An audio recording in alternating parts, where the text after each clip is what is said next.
The gospel has two dimensions. The first dimension is what we call the legal aspect of the gospel.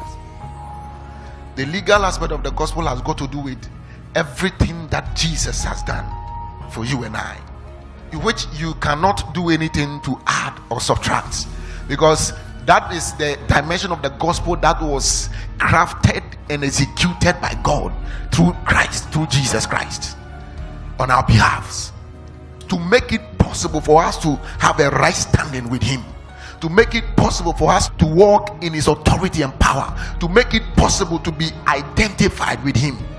It is in the legal aspect of the gospel that we can talk about salvation in the sense of being born again. It is in the legal aspect of the gospel that we can talk about identification with Christ. That means that I have become one with Him, and He with me. I am not alone. Say, I'm not alone. A lot of us, we think we are alone. You can't be alone when you have the Holy Ghost inside you. The creator of all the universe has come to reside in you. How can you be alone? But you need to understand it. Know what Jesus has done. He accomplished something greater than all of us, our minds can comprehend. The Bible says He blotted away. There are things He has taken away. It is in this first dimension of the gospel that the Bible said that the curtains that were in the holies of holies were torn.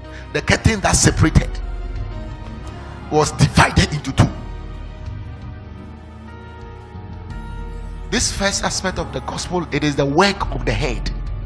There's a doctrine about how that when Jesus died, when they went, they found out that He has resurrected, and according to the story, they said that the cloth or something of the head had been folded to connote that the work that the head is supposed to do has already been accomplished. It is in that legal aspect of the gospel that you were made righteous. It is in that legal aspect of the gospel that you have been justified, just as if you have not sinned, because Jesus took our place. He became us.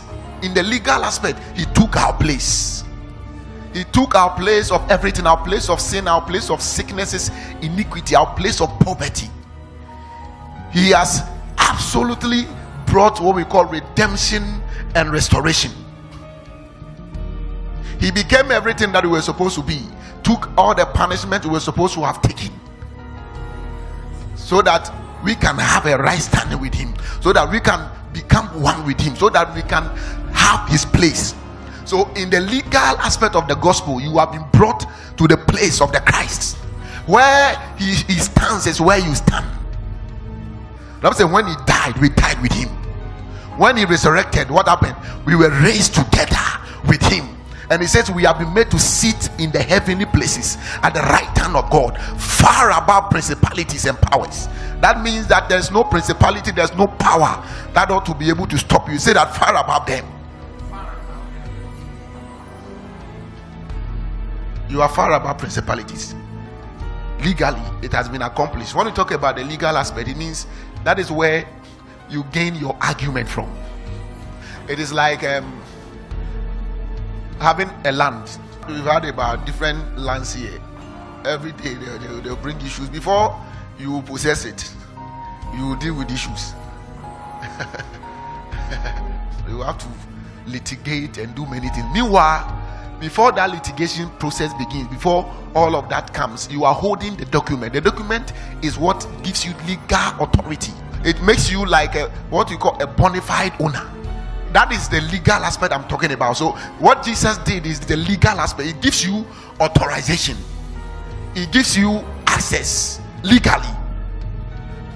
So the land is yours, but somebody can be fighting. You know, you can have the document, somebody can still reject you. If you don't know how to fight, if you don't have stamina to stand to fight, sometimes you need stamina. We did some litigation for like 1 year. After the 1 year, we were able to possess the land. Sometimes you need to be strong. If you are not strong, the devil will be removing things that are yours, because he knows that, oh, you are phlegmatic. Say, legally, all things are mine. Legally, I have been made righteous. I am justified. I have access to all possibilities in God. There's no possibility in God that you don't have access to because of what Jesus did. That's the legal aspect of the gospel. Everything that was supposed to be done to make you a victor, he did it on the cross. Everything that he was supposed to do so that the devil can bring no argument against you, he did it. You don't have to accept any argument from the devil that he brings against you. If you accept it, you are frustrating the work of Christ. That is where we begin. That is the place we begin from. That is the place when we want to litigate, we begin from there. Because sometimes the devil will